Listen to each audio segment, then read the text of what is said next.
Class शुरू करेंगे और फिजिक्स पढ़ना शुरू करेंगे। तो सबसे पहले हम लोग जान लेते हैं कि किसी भी चीज़ को जब हम लोग पढ़ते हैं तो उसका सिलेबस क्या होता है। तो सिलेबस के बिना जाने हुए अगर आप पढ़ाई करते हो तो ये आपको समझा जाएगा कि आप जो है सो बिना डायरेक्शन के, बिना किसी नियम के, बिना किसी रूल के आप किसी चीज़ को फॉलो कर रहे हो। जैसे अगर हमें कहीं पे जाना है और आपको रास्ते का पता नहीं है और आप चल देते हैं और चलते चलते कहाँ जाते हैं आपको पता नहीं होता है।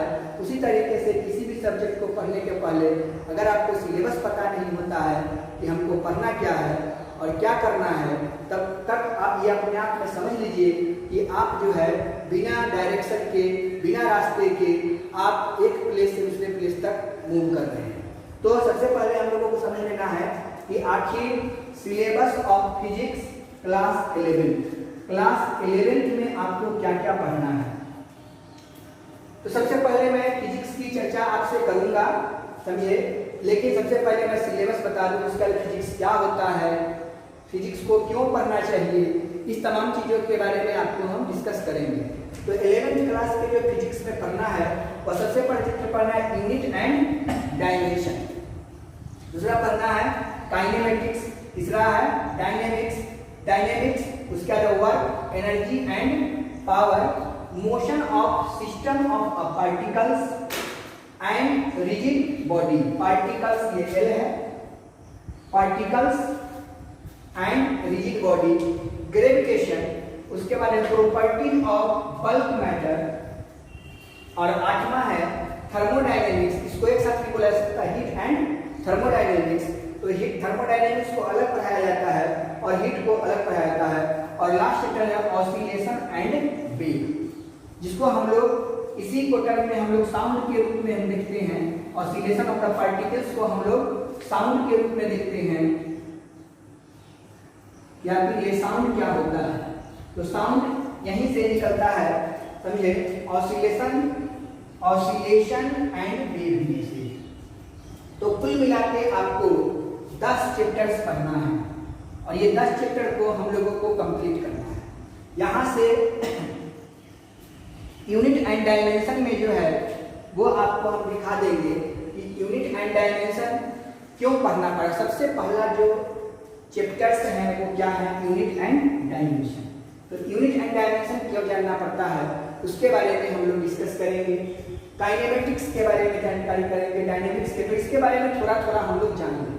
यूनिट क्या होता है, तो किसी भी फिजिकल क्वांटिटी का जो सिंबॉलिक इंफॉर्मेशन होता है ना, किसी भी फिजिकल क्वांटिटी का जो सिंबॉलिक इंफॉर्मेशन होता है उस इंफॉर्मेशन को जो हम लोग रिप्रेजेंट करते हैं उसको हम लोग यूनिट करते हैं। अब इस किसी भी फिजिकल क्वांटिटी का जो यूनिट लिख देते हैं उसका हमको लिखना पड़ता है डायमेंशन। तो डायमेंशन कैसे निकालना पड़ता है, तो जो भी फिजिकल क्वांटिटी आपको दिया हुआ है उस फिजिकल क्वांटिटी में कौन कौन सा क्वांटिटी मेजर किया गया है, किस किस चीज से वो बना है, उसका जब हम मेजरमेंट कर देते हैं तो वहां से निकल जाता है उसका डायमेंशन। यानी कि दुनिया की कोई भी चीज ऐसी नहीं है जिसको हम लोग फिजिकल क्वांटिटी नहीं कह सकते हैं। यानी मेरा कहने का मतलब है कि दुनिया की वो सभी चीजें जिसको हम देख सकते हैं, छू सकते हैं, मेजरमेंट कर सकते हैं, समझे, महसूस कर सकते हैं, वो सभी फिजिकल क्वांटिटी है। और तमाम फिजिकल क्वांटिटी का जो फॉर्म होता है वह यूनिट और डायमेंशन का रूप होता है। फॉर्म जो होता है यूनिट एंड डायमेंशन होता है। तो इसको पढ़ना बहुत जरूरी है, क्योंकि जब तक आप फिजिकल क्वांटिटी के बारे में नहीं जानिएगा तब तक जो है आप यूनिट एंड डायमेंशन के बारे में नहीं जानिएगा। तो ये आपका यूनिट एंड डायमेंशन हो जाएगा। दूसरा है काइनेमेटिक्स। काइनेमेटिक्स जो है वो काइनेमेटिक्स और डायनेमिक्स जो है वह मोशन का पार्ट है। इसका पार्ट है मोशन का। तो यहाँ जो मोशन का पार्ट है तो ये काइनेमेटिक्स और डायनेमिक्स। तो काइनेमेटिक्स में क्या करना पड़ता है कि विदाउट एनी कॉज हम लोग चलते हैं, फुटबॉल उड़ाते हैं, कोई वस्तु जो है गति क्यों हो रहा है, गति का क्या कारण है, यानी विदाउट एनी कॉज हम लोग जिस मोशन के बारे में पढ़ते हैं उसका कोई कारण नहीं होता है, उस मोशन के बारे में पढ़ते हैं तो वह ब्रांच जो आता है वो काइनेमेटिक्स का होता है। जैसे हम लोग सीधे रेखा में जा रहे हैं, तो क्यों जा रहे हैं सीधे रेखा में, उसके बारे में हमको कोई अता पता नहीं होता है।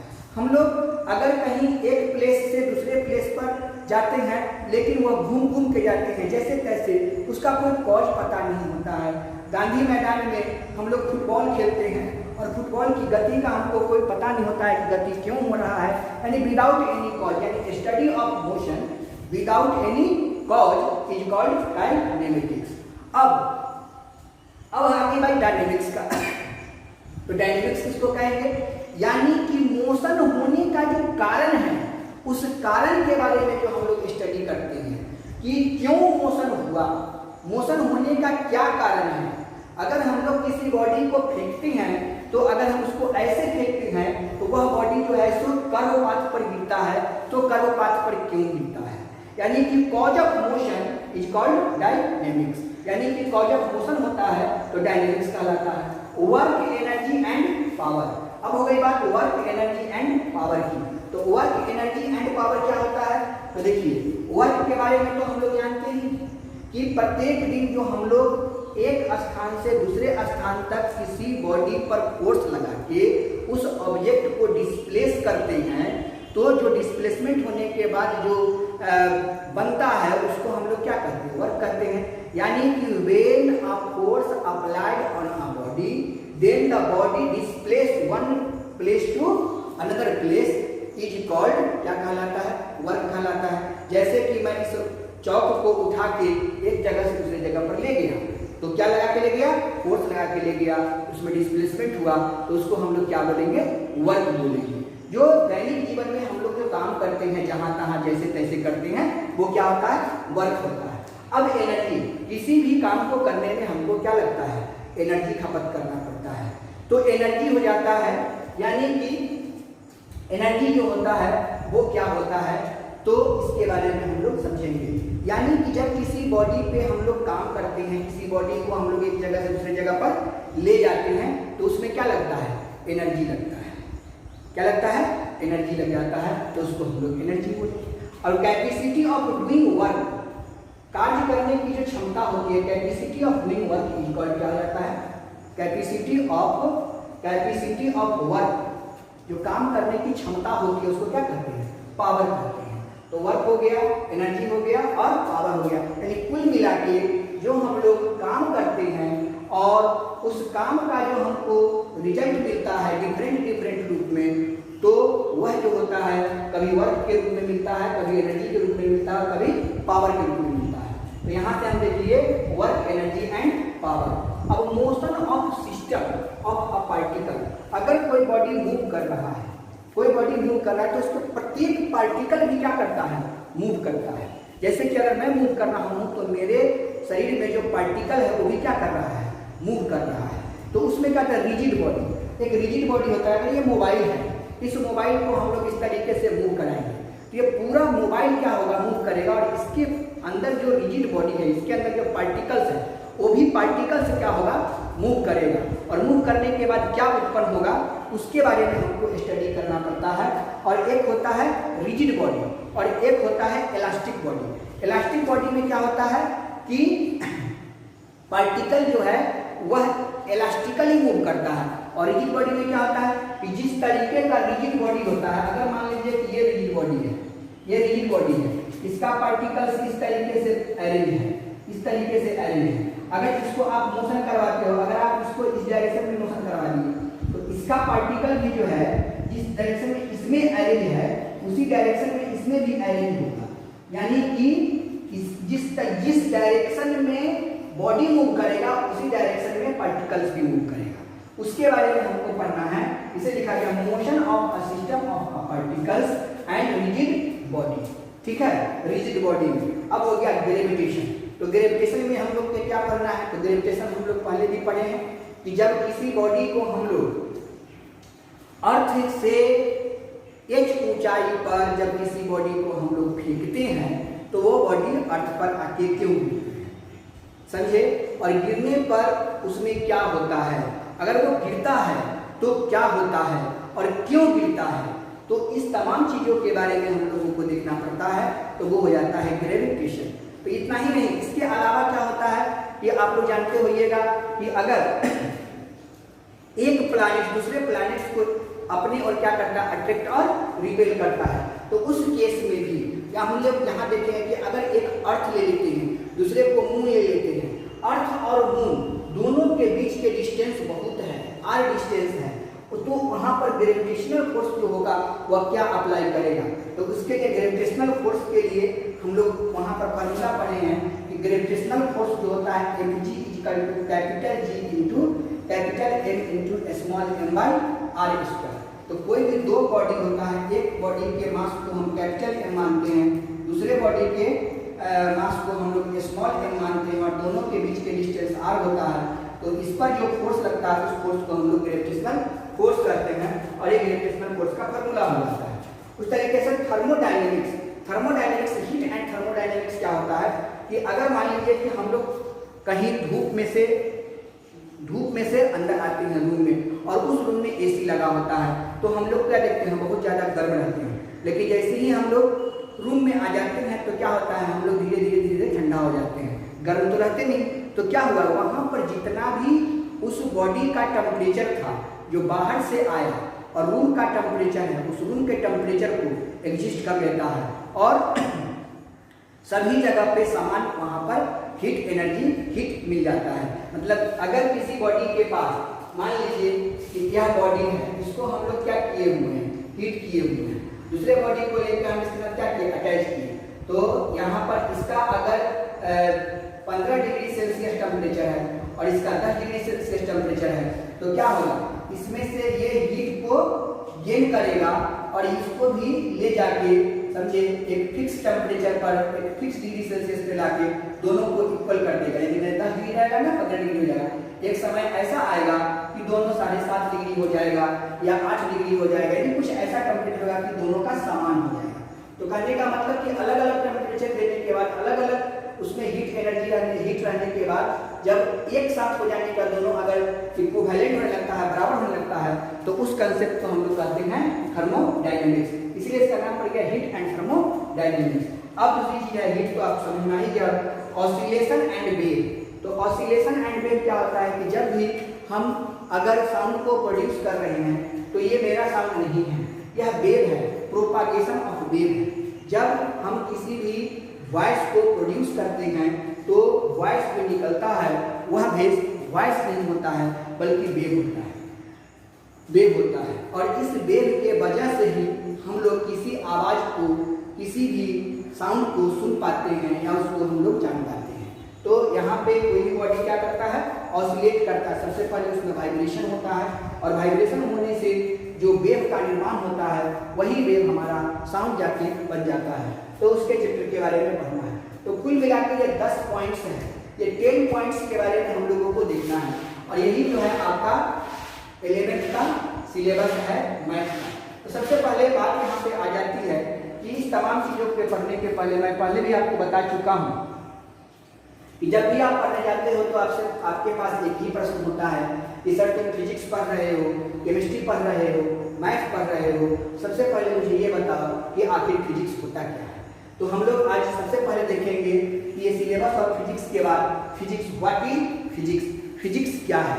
तो फिजिक्स क्या है उसके बारे में आप समझ लीजिए। तो फिजिक्स जो है वह एक नेचुरल फिनोमेना है। फिजिक्स क्या है, नेचुरल फिनोमेना है, और फिजिक्स जो है एक साइंस का ब्रांच है। तो physics is a branch of science which deals with nature and its natural phenomena। तो फिजिक्स जो है वो साइंस का ब्रांच है, उसके बारे में आप लोगों को पता है। तो physics is a branch of science which deals with nature and its natural phenomena। यानी प्रकृति और प्रकृति में जो घटने वाली घटनाएं हैं, उस घटना के बारे में जो स्टडी करते हैं, उसी को हम लोग क्या कहते हैं, फिजिक्स कहते हैं। इस सबसे पहले बता दें कि what is physics. What is physics के बारे में आपको समझाते हैं, या फिर ये फिजिक्स है किस चिड़िया का नाम। तो मैंने लिखा है कि physics is a branch of science which deals with nature and its natural phenomenon is called physics। यानी फिजिक्स जो है वह किसका पार्ट है, नेचर। फिजिक्स का पार्ट है नेचर का, और नेचर में जो घटना घटती है उस सारी घटना के बारे में, फिनोमेना का मतलब होता है घटना, उस नेचर में जो भी घटना घटता है, जैसे कि अभी बारिश का मौसम है तो हम लोग को पता है कि rain drops always appears to be spherical. Rain drop जो होता है वो हमेशा मालूम पड़ता है कि स्फेरिकल है, तो आखिर वो स्फेरिकल क्यों होता है उसके बारे में पता करना है। अगर हम लोग एक स्थान से दूसरे स्थान तक जाते हैं तो हम थक क्यों जाते हैं उसके बारे में पता करना है। अगर किसी बॉडी को हम ऊपर फेंकते हैं तो ऊपर फेंकने के बाद वो ऊपर चला क्यों नहीं जाता है, वह नीचे क्यों गिर जाता है उसके बारे में पता करना है। यानी कि जो नेचर में जो घटना घटती है डे टू डे लाइफ में, हमेशा उस घटना के बारे में जो हम स्टडी करेंगे उसी स्टडी को हम लोग फिजिक्स कहेंगे। तो इसीलिए डिफिनेशन हो गया कि which deals with nature and it's natural phenomena is called physics. यानी सबसे पहले फिजिक्स को पढ़ने के लिए आपको नेचर का स्टडी करना होगा। अगर आप नेचर का स्टडी कर लेते हो तो आप समझो कि फिजिक्स का स्टडी कर लिए हो। अब दूसरा डिफिनेशन इसमें लिख सकते हैं, the scientific study of natural forces such as light, sound, heat, electricity, pressure etc is called physics. यानी अभी जो साइंटिफिक माने स्टडी आप करना चाहते हो तो किसका क्या करते हो, लाइट का करते हो, साउंड का करते हो, हीट का करते हो, इलेक्ट्रिसिटी का करते हो, प्रेशर का करते हो, और ये तमाम चीजों में किसका एक्टिविटी होता है, फोर्सेस का एक्टिविटी होता है। तो उसके बारे में जो हम स्टडी करते हैं उसको भी हम लोग फिजिक्स कहेंगे। तो फिजिक्स को दो डिफिनेशन मैंने लिख दिया, दोनों में से जो आप याद है उसका आप यूज कर सकते हैं। अब यहाँ पे बात आ जाती है कि इस जो हम लोगों ने फिजिक्स को इस तरीके से डिवाइड किया है, तोड़ा है, इसको हम लोग इस तरीके से इसको हम लोग अरेंज करेंगे। तो हम लोग जो साइंस पढ़ते हैं तो यहाँ पर मैंने लिखा है फिजिक्स के बारे में कि physics is a branch of science. तो आपके दिमाग में एक बात आने लगा होगा कि आखिर ये साइंस क्या होता है। तो साइंस को दो भागों में बांटा गया है, एक फिजिकल साइंस और दूसरा बायोलॉजिकल साइंस। तो फिजिकल साइंस में क्या होता है और बायोलॉजिकल साइंस में क्या होता है, इसके बारे में आपको हम बारे में बात कर रहे थे। तो साइंस को दो भागों में बांटा गया है, पहला फिजिकल साइंस और दूसरा बायोलॉजिकल साइंस। तो फिजिकल साइंस में क्या क्या कौन कौन आता है, आपका फिजिक्स, केमिस्ट्री और मैथ आ जाएगा। बायोलॉजिकल साइंस में क्या होगा, बॉटनी और जूलॉजी। अब यहाँ पे बात आती है कि सर फिजिकल साइंस में आपने पहले फिजिक्स को लिखा, बाद में केमिस्ट्री को, उसके बाद में मैथ लिखा, पहले मैथ केमिस्ट्री फिजिक्स क्यों नहीं लिखते हैं। तो आप लोग सुनते आएंगे और सुनेंगे भी आगे कि भाई पूछता है कि आप जो है वो इंजीनियरिंग करना चाहते हो तो आप क्या क्या लेके पढ़ते हो, कौन से ग्रुप में आते हो। तो इसको दो ग्रुप में बांटा गया है, PCM, और इसकी बात की जाती है तो इसको कहा जाता है मेडिकल और इंजीनियरिंग के लिए, तो इसके ग्रुप का नाम होता है PCB। ग्रुप दो प्रकार के होता है, PCM और PCB। यानी बायोलॉजी वाला जो ग्रुप की बात करता है तो यहाँ पर P, C और B की बात करता है। ये PCM होता है, PCB होता है। कहीं भी आप नहीं देखे होइएगा कि MCP लिखा होता है या BCP लिखा होता है। आखिर ऐसा क्यों होता है, देखिए PCM लिखने के पीछे भी कारण है। तो मैंने साइंस के डिफिनेशन को थोड़ा सा समझ लीजिए कि साइंस क्या होता है। तो किसी भी चीज को जब सिस्टमेटिक वे में अरेंज किया जाता है, किसी भी क्वांटिटी को, किसी भी ऑब्जेक्ट्स को, किसी भी टर्म एंड कंडीशन को जब सिस्टमेटिक वे में अरेंज किया जाता है तो उसी सिस्टमेटिक अरेंजमेंट को हम लोग साइंस कहते हैं। तो यहाँ जो सिस्टमेटिक अरेंजमेंट जो है साइंस का, सबसे पहले दो पार्ट है, फिजिकल साइंस और बायोलॉजिकल साइंस। आप ऐसे भी डिफिनेशन लिख सकते हैं कि the study of physical science and biological science is called science. यानी जिसमें फिजिकल साइंस और बायोलॉजिकल साइंस का स्टडी किया जाता है उसको हम लोग साइंस कहते हैं। तो फिजिकल साइंस में कौन कौन आता है, फिजिक्स, केमिस्ट्री, मैथ आ जाता है। बायोलॉजिकल साइंस में बॉटनी और जूलॉजी आ जाता है।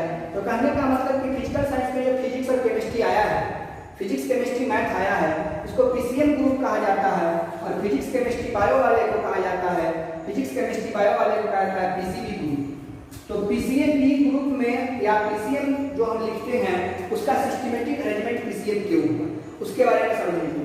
तो सबसे पहले इस दुनिया में जब हम लोग पैदा लेते हैं या कुछ भी होता है सबसे पहले हमको किससे रूबरू होना होता है, तो नेचर से। और नेचर का स्टडी किसमें होता है, फिजिक्स में होता है। यानी सबसे पहले अगर हम किसी चीज का स्टडी करते हैं तो वो होता है आपका नेचर का। किसका होता है, नेचर का। और नेचर का स्टडी होने के चलते इसका आ गया नाम फिजिक्स। यानी सबसे सिस्टमेटिक अरेंजमेंट में आ गया फिजिक्स। यानी सबसे पहले हम पी फिजिक्स का यूज करते हैं। फिर हम केमिस्ट्री की बात करते हैं। यानी कहने का मतलब अगर नेचर हुआ है, आदमी हुआ है, जीव जंतु हुआ है, इस प्रकृति में घटना घट रहा है, तो उसके लिए मेडिसिन की आवश्यकता होती है। और मेडिसिन के लिए सबसे पहले क्या आता है, कंपोनेंट्स होते हैं। तो कंपोनेंट्स किस किस रूप में रहेंगे, उसकी स्टडी जो क्या आता है, एलिमेंट्स का जो स्टडी क्या आता है, वह स्टडी किसमें क्या आता है, केमिस्ट्री में क्या आता है। यानी कि फिजिक्स के बाद स्टडी करने की अगर मौका मिला तो केमिस्ट्री का। और केमिस्ट्री इसीलिए आगे से फर्स्ट टाइम में फिजिक्स, सेकेंड टाइम में केमिस्ट्री, और अब आ गया मैथ। अब इसका जो क्वांटिटी है, इस क्वांटिटी को कितने अमाउंट में हम मिलाएंगे, कैसे इसको हम लोग अरेंज करेंगे, किस रेशियो में इसको हम चलाएंगे, किस रेशियो में इसका जो हम इलाज करेंगे, किस रेशियो में किसी चीज को हम डिवाइड करेंगे, तो इन तमाम चीजों के लिए आ गया मैथमेटिक्स। इसीलिए इसका सिस्टमेटिक अरेंजमेंट हो गया पीसीएम। इसका सिस्टमेटिक अरेंजमेंट हो गया पीसीएम। इसीलिए फिजिकल साइंस का अरेंजमेंट हो गया पीसीएम। और अब अगर बायोलॉजिकल, तो बायोलॉजिकल साइंस में क्या होता है कि फिजिक्स तो आपको पढ़ना ही पड़ेगा, क्योंकि बॉटनी और जूलॉजी में, बायोलॉजी में भी क्या है, बिना नेचर के तो आप काम कर नहीं सकते हैं। उसमें कंपोनेंट्स आपको जानना ही होगा, उसका कितना अमाउंट होता है वो आपको जानना ही होगा। और तो इसमें फिजिक्स और केमिस्ट्री तो होगा ही, और एक टर्म मिल जाता है बायोलॉजी। यानी इसमें कैलकुलेशन कम करने के बावजूद भी आप इसका काम चला सकते हैं। ठीक है, काम चला सकते हैं। लेकिन इसमें कुछ ऐसा फिजिक्स और केमिस्ट्री का पार्ट है जो बिना मैथमेटिक्स का सॉल्यूशन नहीं होता है। इसीलिए बायोलॉजी वाला जो लेता है उसका मैथ एक्स्ट्रा में, पहले के सिलेबस के अनुसार मैथ एक्स्ट्रा में लेने का प्रावधान था। यानी कि आप मैथ जो है तो एक्स्ट्रा में ले सकते हैं, लेकिन पीसीएम वाले को बायोलॉजी एक्स्ट्रा में लेने के लिए बाध्य था। वो जो है बायोलॉजी को एक्स्ट्रा में नहीं ले सकता था। जो पीसीएम लेगा उसको बायोलॉजी की कोई आवश्यकता नहीं था, लेकिन पीसीबी वाले को मैथ की आवश्यकता पड़ता है, इसलिए मैथ एक्स्ट्रा में पहले होता था। तो समझ गए होंगे कि साइंस को दो भाग में बांटा गया, फिजिकल साइंस और दूसरा बायोलॉजिकल साइंस। तो आप क्या देख रहे हो कि सबसे पहले इसमें क्या आ रहा है, नेचर आ रहा है। फिजिक्स में क्या है, नेचर। और नेचर किससे बना हुआ, फिजिकल क्वांटिटी से। यानी अगर आपको फिजिक्स का स्टडी करना है, फिजिक्स के स्टडी करना है, तो आपको सबसे पहले किसके बारे में जानकारी प्राप्त करना होगा, फिजिकल क्वांटिटी के बारे में स्टडी करना होगा। अगर आप फिजिकल क्वांटिटी के बारे में स्टडी कर लेते हैं तो फिजिक्स आपका हो जाएगा। फिजिकल क्वांटिटी जो होता है वो किस फॉर्म में होता है वो समझ लीजिए। दुनिया की वो सभी चीज जिसको हम लोग देख सकते हैं और मेजरमेंट कर सकते हैं। तो फिजिकल क्वांटिटी में क्या क्या हो सकता है, हम दुकान में जाते हैं सामान खरीदने के लिए, हम लोग कहते हैं कि भाई चीनी कैसे किलो है, तो बोलता है 2 रुपये किलो है, 2 रुपया किलो है। हम लोग जाते हैं, कहते हैं हमको 2 केजी आलू दे दीजिए, कितना आलू दे दीजिए, 2 केजी आलू दे दीजिए, 2 और ये केजी हो गया। हम लोग कुछ भी सामान खरीदने जाते हैं, लाने जाते हैं, अगर चलते हैं तो डिस्टेंस तय करते हैं, कहते हो कितने मीटर से चल के आ रहे हो भाई, कितने किलोमीटर चला, तो हम लोग बोलते हैं 5 किलोमीटर हम चले। वो आदमी पूछता है कि भाई साहब यहाँ से गांधी मैदान की दूरी कितना है, तो हम लोग बोल देते हैं कि 10 किलोमीटर है। आखिर क्या हो रहा है, ये सब के सब फिजिकल क्वांटिटी है। तो ये आपको इधर वाला सब चीज क्या है, देखिए गौर से, इधर वाला आपका क्या है, नंबर है, और इधर वाला क्या है सब, ये वाला टर्म सब क्या है, यूनिट है। यानी कहने का मतलब कि यहाँ से 2 चीज मिलता है, नंबर और यूनिट। यानी किसी फिजिकल क्वांटिटी का जो फॉर्म होता है वह किस रूप में होता है, NU के रूप में होता है। इसके रूप में होता है NU के रूप में होता है। यानी कि अगर फिजिकल क्वांटिटी का स्टडी करना है तो NU को पढ़ना होगा। यानी अगर फिजिकल क्वांटिटी के बारे में पता नहीं है तो आप लोग पढ़े हुइएगा कि अगर किसी भी चीज के बारे में पता नहीं होता तो क्या मानते हैं, X मानते हैं। तो फिजिकल क्वांटिटी के बारे में पता नहीं है तो इसको हम लोग X मानते हैं। x कुछ होगा और उसका फॉर्म क्या है, nu है, यानी कि n और u लिखेंगे। यानी फिजिकल क्वांटिटी का फॉर्मूला क्या है फिजिक्स में, x equal to nu। x यहाँ पर क्या है, फिजिकल क्वांटिटी, और n क्या है, नंबर, और u क्या है, यूनिट। तो यहाँ पर हम लोगों ने फिजिकल क्वांटिटी को देख लिया। अब फिजिकल क्वांटिटी को जैसे ही देखे तो यहाँ पर एक टर्म आ गया यूनिट, यानी ये यूनिट क्या होता है उसके बारे में स्टडी करना है। तो आज आप लोगों को हम इंट्रोडक्शन फिजिक्स का करवा दिए हैं, इसके यूनिट के बारे में हमको स्टडी करना है, और इस यूनिट का डायमेंशन क्या होता है उसके बारे में स्टडी करना है, डायमेंशनल फार्मूला के बारे में स्टडी करना है, किसी भी फिजिकल क्वांटिटी का फार्मूला कैसे बनाया जाता है उसके बारे में स्टडी करना है। यानी दुनिया की कोई भी ऐसी चीज नहीं है जिसकी फार्मूला नहीं बनाई जा सकती है, ऐसा संभव नहीं है।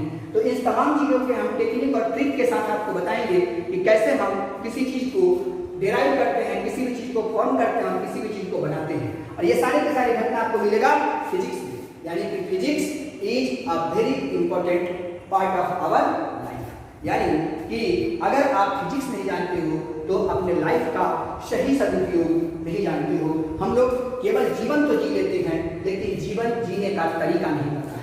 अगर जीवन जीने की तरीका सीखना है, जीवन को कैसे जिया जाता है और जीवन को कैसे आगे बढ़ाया जाता है और अपने लक्ष्य को कैसे प्राप्त किया जाता है, उस प्राप्ति के लिए आपको जरूरत पड़ती है फिजिक्स का।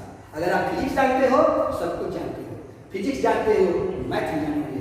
अगर जिस बच्चा का मैथ बहुत स्ट्रांग है उस बच्चा का फिजिक्स स्ट्रांग नहीं महा स्ट्रांग होगा। और मैं गारंटी लिख के देता हूं कि अगर जो बच्चा फिजिक्स पढ़ना चाहता है, चाहे वो बायो का कैंडिडेट हो, चाहे वो मैथ का कैंडिडेट हो, हर हाल में फिजिक्स पढ़ने के लिए आपको मैथ को स्ट्रांग करना पड़ेगा। इसीलिए फिजिक्स को पढ़ाने के पहले 2-3 चैप्टर ऐसा है जिससे फिजिक्स आपका बिना मैथ पढ़े हुए काम चल जाएगा। लेकिन इस बात को ध्यान रखिए, लेकिन फिजिक्स का जैसे ही हम लोग काइनेमेटिक्स और मैकेनिक्स में घुसेंगे तो बिना मैथ पढ़े हुए काम नहीं पर चलेगा। इसीलिए पढ़ाना पड़ता है हमको मैथमेटिकल टूल्स। तो मैथमेटिकल टूल्स में केवल मैथमेटिक्स का फॉर्मूला है। तो भाई मोरे आप ये बता दो कि जिसका मैथमेटिकल टूल्स पढ़ के बायोलॉजी पढ़ना पड़ेगा और जिसको मैथ बहुत स्ट्रांग है उसका क्या होगा? तो जिसका मैथ स्ट्रांग है उसका फिजिक्स बम हो जाएगा, और जिसका मैथ कमजोर है भैया उसका फिजिक्स बहुत कमजोर हो जाएगा।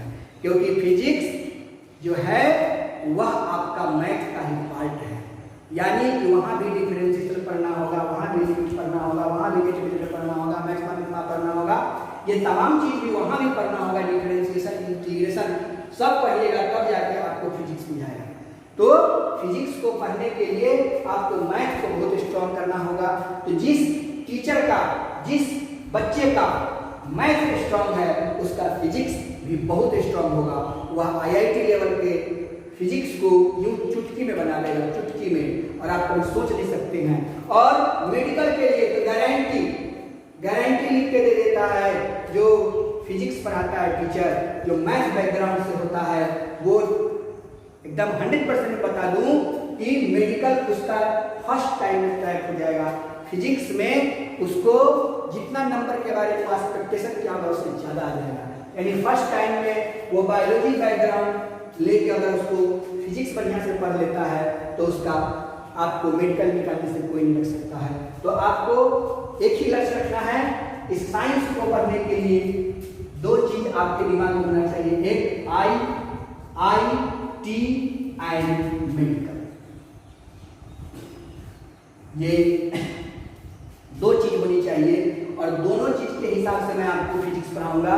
आप देखिएगा कि आप क्वेश्चन बैंक में मेडिकल और इंजीनियरिंग का, मेडिकल और इंजीनियरिंग का दोनों आपको बनवाते हुए चल जाएंगे और आप अपने से बनाइएगा, किसी की कोई हेल्प की आवश्यकता नहीं पड़ेगा। तो आज यहीं तक, जय हिंद, जय भारत। नेक्स्ट क्लास आप